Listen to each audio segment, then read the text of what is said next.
জয় শ্রীকৃষ্ণ। রাধে রাধে। আগামী মঙ্গলবার 2025 সালের 5ই আগস্ট পালিত হবে পবিত্র রোপণী বা পুত্রদা একাদশী। সনাতন হিন্দু সম্প্রদায়ের একাদশী তিথিকে শুভ বলে মনে করা হয়েছে। এই একাদশী ব্রত পালন করলে সুখ, সমৃদ্ধি এবং পুত্র সন্তান লাভ করতে পারবেন। একাদশীতে ভগবান বিষ্ণুর পুজো করা এবং পাপমোচন দুটোই হতে পারে। এই পুত্রদা একাদশীর ব্রত পালন করলে সন্তানের মঙ্গল হয় এবং পুত্র সন্তান লাভ হয়। যেসব ভক্তরা পবিত্র রোপণী একাদশী ব্রতটি পালন করবেন তাদের সকল পাপ মোচন হবে। পুত্রদা একাদশী ব্রতটি পালিত করতে হবে 2025 সালের 5ই আগস্ট মঙ্গলবার। পুত্রদা একাদশী বছরে দুবার পালিত হয়, শ্রাবণ মাসের একাদশী এবং পৌষ মাসের পুত্রদা একাদশী। পুত্র লাভের জন্য দম্পতিরা পুত্রদা একাদশীর উপবাস করে থাকেন। এই একাদশীর সাথে অবশ্যই পৌরাণিক অনেক কাহিনী জড়িয়ে আছে। এই একাদশীর আগে আপনারা কিছু জিনিস ক্রয় করে আপনার বাড়িতে আনতে পারেন, যেটা আপনাদের জন্য অনেক শুভ হতে পারে। যদি আপনারা স্বামী স্ত্রী মিলে এই 5ই আগস্ট মঙ্গলবার ভগবান বিষ্ণুর পুজো করেন এবং যেই জিনিসগুলো বাড়িতে আনতে বলবো সেই জিনিসগুলো নিয়ে আসতে পারেন, তাহলে আপনাদের সন্তানের মঙ্গল কামনা হবে এবং আপনাদের মনস্কামনা পূর্ণ হবে। পুত্রদা একাদশীর জন্য যেসব নারীরা এই একাদশী পালিত করে থাকে তাদেরকে কিছু নিয়মকার্য অবশ্যই পালিত করতে হবে। তো ভিডিওটা শুরু করার আগে আপনাদের সবাইকে জানাচ্ছি অনেক অনেক স্বাগত। আপনারা ভক্তি সহকারে শ্রবণ করবেন আজকের ভিডিওটি এবং যদি ভালো লেগে থাকে তাহলে অবশ্যই চ্যানেলটিকে সাবস্ক্রাইব করে পাশে থাকবেন। কমেন্টে ভক্তি ও ভালোবাসা দিয়ে জয় শ্রীকৃষ্ণ লিখতে কিন্তু একদমই ভুলবেন না।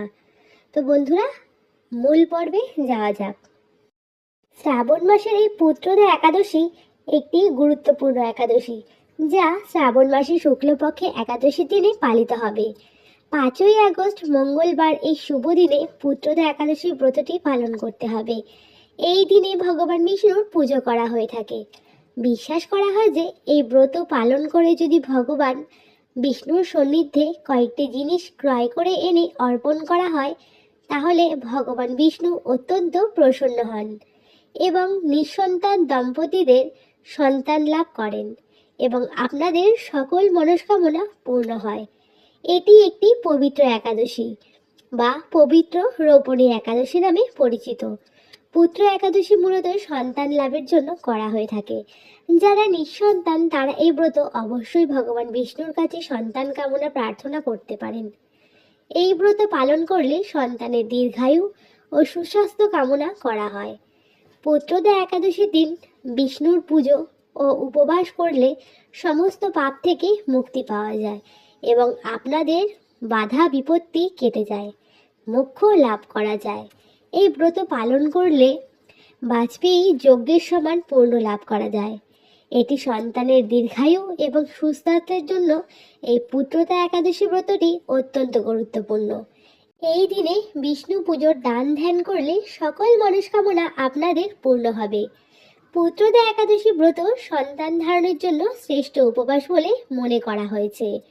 এই দিনে একাদশীর উপবাস করে পুজো আচার্যের সঙ্গে ভগবান শ্রীহরির আরাধনা করাও খুবই ভালো। এই দিন পাশাপাশি পরিবারের সুখ, সমৃদ্ধি এবং সন্তান সুখ লাভের জন্য আপনারা পুত্রদা একাদশীর অবশ্যই ব্রত পালন করতে পারেন এবং কয়েকটি জিনিস ক্রয় করে আনুন, তা পরিবারের সুখে ভরে আসবে। তার অবশ্যই আপনারা শ্রবণ করবেন পুত্রদা একাদশীর দিন কি কি কাজ করবেন, তা অত্যন্ত গুরুত্বপূর্ণ। এবং এই বছর পুত্রদা একাদশী ব্রতটি পালিত হচ্ছে 5ই আগস্ট মঙ্গলবার, অর্থাৎ শ্রাবণ মাসের তৃতীয় সোমবারের ঠিক পরের দিন। এই দিন আচারবিধি মেনে পুজো করলে পুত্রদা একাদশী ব্রতটি সকল ভক্তরা অবশ্যই পালন করবেন। অবশ্যই যে সকল ভক্তদের নিঃসন্তান রয়েছে তারা অবশ্যই স্বামী স্ত্রী দুইজনে মিলেই কিন্তু এই ব্রতটি পালন করবেন। ভক্তি, ভালোবাসা, শ্রদ্ধা দিয়ে একাদশীর দিনে ভগবান বিষ্ণুর পুজো করলে ভগবান কিন্তু খুব সহজেই প্রসন্ন হয় এবং অবশ্যই বিষ্ণুর নাম জপ করে লীলা কীর্তন করতে এই দিন কিন্তু একদমই ভুলবেন না। পুত্রদা একাদশীর উপবাস শুভ দিনে তুলসীমালা সহ গোপাল নামের জপ করুন। এই প্রতিকার শিশুদের জন্য অত্যন্ত শুভ হতে পারে। অর্থাৎ যাদের যাদের বাড়িতে গোপাল রয়েছে তারা কিন্তু এই একাদশীর দিনে তুলসী মালা দিয়ে বিষ্ণুর নামের সাথে সাথে অবশ্যই গোপাল রানীর জপ করবেন। আর এছাড়া রাধারানীর নামও কিন্তু এই দিনে জপ করতে ভুলবেন না। এই দিনে বিষ্ণুর সহস্র নাম পাঠ করতে হবে। এটি করলেই ঘর থেকে সমস্ত নেতিবাচক শক্তি দূর হবে এবং জীবনে থাকবে সুখ সমৃদ্ধি। পুত্রদা একাদশীর দিন ভগবান বিষ্ণুকে হলুদ ফুলের মালা অবশ্যই অর্পণ করবেন। এই সময় ভগবানের গায়ে চন্দনের তিলক লাগাতে হবে। তার পাশাপাশি অবশ্যই শিশুদের মাথায় তিলক লাগাতে একদমই ভুলবেন না। এতে তাদের মানসিক চাপ কম হয়। এই সময় বাচ্চাদের সঙ্গে পদ্ধতিগতভাবে ভগবান বিষ্ণুর পুজো করুন, বিদ্যাযন্ত্র স্থাপন করুন। এতে করে পড়াশোনার যা সমস্যা তা খুব সহজেই দূর হয়ে যাবে। আর অবশ্যই শ্রবণ করবেন এই দিনে পুত্রদা একাদশীর দিন সন্তান লাভের জন্য যে কোনো 5টি জিনিস আপনার বাড়িতে ক্রয় করে আনতে হবে। অবশ্যই প্রথমে শুনতে হবে যে আপনাদের মনে রাখতে হবে 5ই আগস্ট মঙ্গলবার এই পুত্রদা একাদশীর দিনে ব্রতটি পালিত হচ্ছে। তা আপনারা অবশ্যই পুজোর আগে এই জিনিসগুলি ক্রয় করে এনে রেখে দিন। তো বন্ধুরা, এই দিনকে কি কি রাখবেন ঘরে এনে অবশ্যই আপনাদেরকে জানিয়ে দেব। সমস্ত জিনিস ফুল এবং গঙ্গা জল দিয়ে রেখে দিন। তারপর অবশ্যই বিষ্ণুর চরণে এগুলো অর্পণ করবেন। ধূপ প্রদীপ নিবেদন করবেন। পুত্রদা একাদশীর দিন বাড়িতে যেটা সবথেকে আনা গুরুত্বপূর্ণ সেটা হচ্ছে বাল্যগোপাল। এই দিন আমরা ছোট্ট বালগোপাল বাড়িতে প্রতিষ্ঠিত করতে পারেন। এছাড়া এই দিন আপনারা নারায়ণ পুজোও করতে পারেন। গোপাল মন্ত্র জপ করবেন। এর ফলে আপনারা সন্তান লাভ করতে পারবেন। বিশেষ করে মনে রাখবেন, গোপাল অর্থাৎ শ্রীকৃষ্ণের শিশুকে বাড়িতে এনে এই দিনে পুজো করা অত্যন্ত শুভ হতে পারে। অবশ্যই স্বামী স্ত্রী মিলে গোপাল পুজো ও মন্ত্র জপ করে থাকবেন। বন্ধুরা, যারা নিঃসন্তান দম্পতি তারা কিন্তু আজকের দিনে অবশ্যই গোপাল বাড়িতে আনবেন। ধর্মীয় বিশ্বাস অনুসারে এই দিন বাল্যগোপালের পুজো করলে অত্যন্ত শুভ হতে পারে। তা অবশ্যই আপনারা বালগোপালের পুজো করে তার কাছে সন্তান লাভে প্রার্থনা করুন। অনেক দম্পতি মনে করেন গোপাল পুজো মন্ত্র জপ করলে তিনি তাদের ওপর আশীর্বাদ বর্ষণ করেন, এবং অনেক দম্পতিরাই কিন্তু আছে যারা বালগোপালকে নিজের সন্তান বলে মনে করেন। দ্বিতীয়টি হচ্ছে কামধেনু মূর্তি। এই পুত্রদা একাদশীর দিন কামধেনু মূর্তি কিনলে সন্তান লাভ হয়। এই ধারণাটি হিন্দু ধর্মে প্রচলিত একটি বিশ্বাস রয়েছে। কামধেনু যাকে ইচ্ছে পূরণকারী গরু হিসাবে ধরা হয়ে থাকে, যাকে সৌভাগ্য এবং সমৃদ্ধির প্রতীক হিসাবে পুজো করা হয়।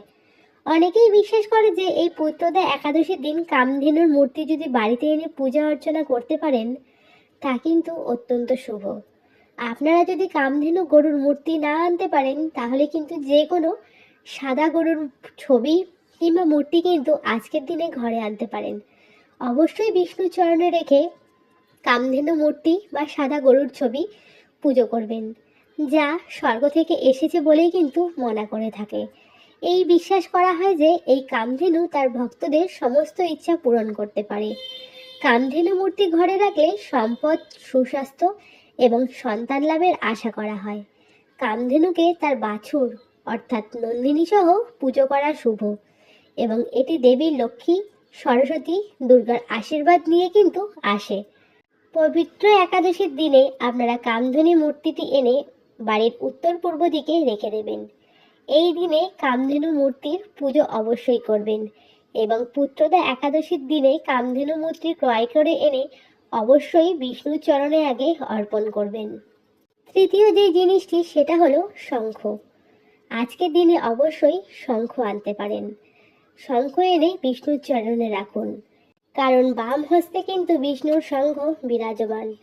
এতে কিন্তু অবশ্যই বিষ্ণুর আশীর্বাদ আপনারা পেয়ে যাবেন। চতুর্থ যে জিনিসটি আজকের দিনে বাড়িতে আনবেন সেটি হলো রূপোর কচ্ছপ। এই কচ্ছপ বাড়িতে আনলে কখনোই অর্থর অভাব হয় না। এমন পরিস্থিতিতে অবশ্যই রূপোর কচ্ছপ এনে কাচের পাত্রে সামান্য জল দিয়ে বিষ্ণুর চরণে রাখুন। এরপরে জিনিসটি যে আরেকটি আনতে হবে সেটি হচ্ছে ময়ূরের পাখনা। এই দিন কিন্তু অবশ্যই একটি ময়ূরের পাখনা কিনে এনে ভগবান বিষ্ণু এবং কৃষ্ণের পাশে রাখুন। এর ফলে সমস্ত বাস্তুদোষ দূর হবে, সন্তান লাভের মনস্কামনা পূর্ণ হবে। এই দিন একাদশী ভক্তি এবং নিষ্ঠা ভরে ব্রত পালন করলে এই জিনিসগুলোর পুজো করবে, তাদের অবশ্যই সন্তান সুখ হবে।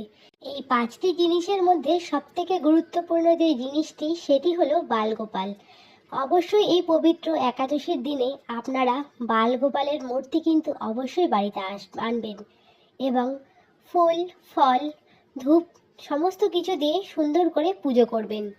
এবং যেই যন্ত্রটি অর্থাৎ কচ্ছপের মন্ত্রটি আপনি আনবেন সেটি কিন্তু এনে বিষ্ণুর চরণে অবশ্যই আগে অর্পণ করবেন। এছাড়া আজকের দিনে আপনারা 5মুখী রুদ্রাক্ষ ধারণ করতে পারেন। তো বন্ধুরা, আপনারা এইভাবে নিয়মে ব্রতটি পালন করবেন, দেখবেন অবশ্যই শ্রীকৃষ্ণের কৃপায় আপনাদের পরিবারে সন্তান লাভ হবে। এই বিশেষ করে আপনারা এই দিনে স্বামী স্ত্রী উভয়ই এই ব্রতটি ভক্তি নিষ্ঠার সাথে পালন করবেন আর ভগবান বিষ্ণুর আরাধনা করবেন।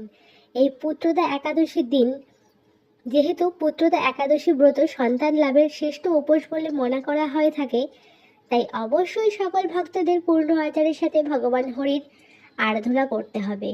ব্রতকথায় যেহেতু উল্লেখ রয়েছে, ঋষির উপদেশ অনুযায়ী রাজা পুত্রদা একাদশীর উপবাস করেছিলেন এবং সমস্ত আচার অনুষ্ঠান পালন করেছিলেন।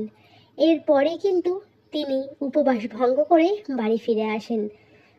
এরপর রানী চম্পা একটি গুণ ও মহিময় পুত্রের জন্ম দেয়।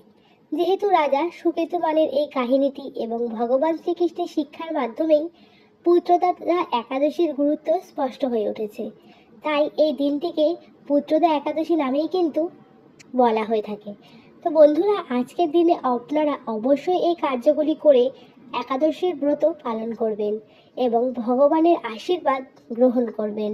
আমাদের এই ভক্তির শক্তি, এর ফলে প্রাপ্তি, আর্থিক আশীর্বাদ সম্পর্কে অনেক ভিডিও আসবে। তো বন্ধুরা, আজকের ভিডিওটা এইখানে শেষ করছি। তোমাদের সঙ্গে দেখা হবে পরবর্তী কোনো ভক্তিমূলক ভিডিওতে।